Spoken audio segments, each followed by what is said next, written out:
Tetangga yang baru nikah di ujung jalan situ tanya buah jakar suaminya, katanya kanan kiri beda.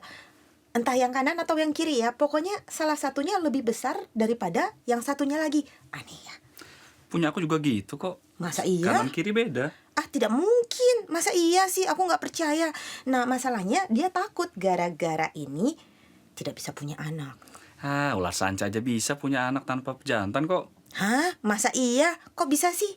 Beneran?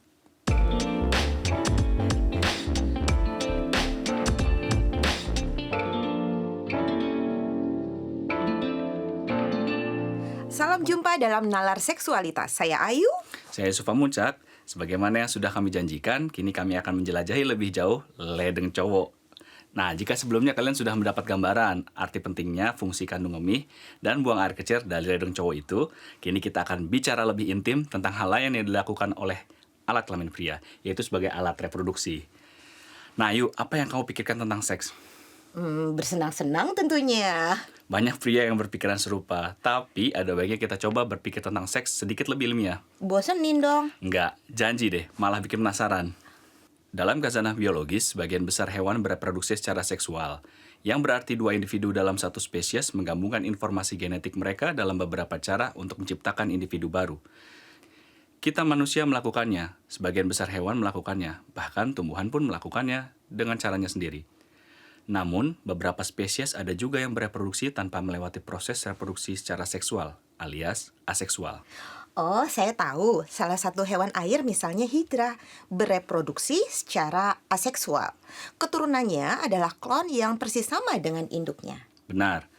Jadi, reproduksi secara seksual memang bisa terjadi. Banyak teori tentang mengapa reproduksi seksual jauh lebih umum. Nah, ini penjelasannya. Salah satunya adalah bahwa reproduksi seksual memungkinkan suatu spesies untuk menjawab tantangan perubahan lingkungan.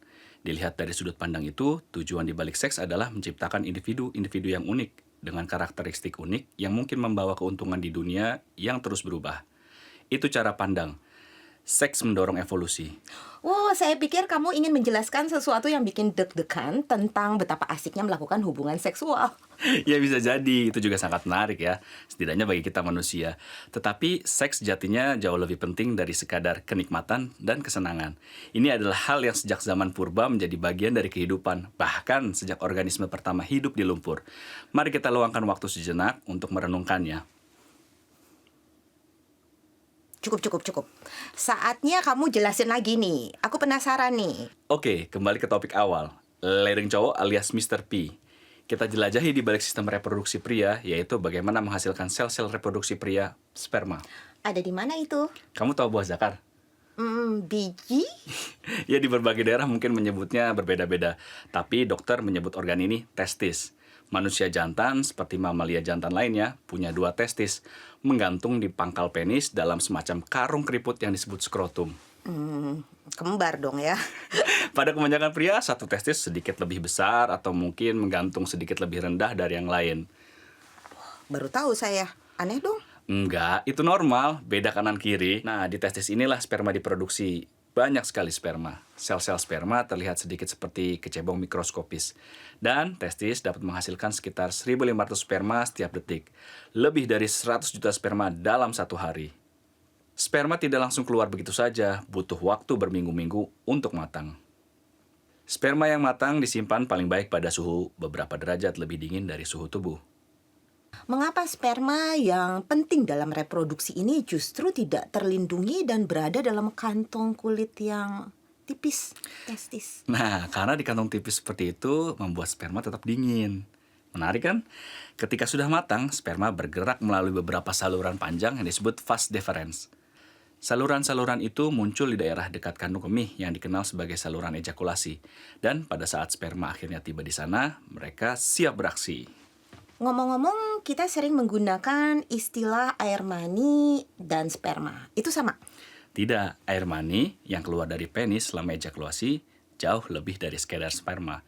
Kalau dilihat dari volumenya, sperma sebenarnya hanya menghasilkan sedikit air mani, hanya sekitar 5% saja. Sisanya diproduksi oleh kelenjar aksesori.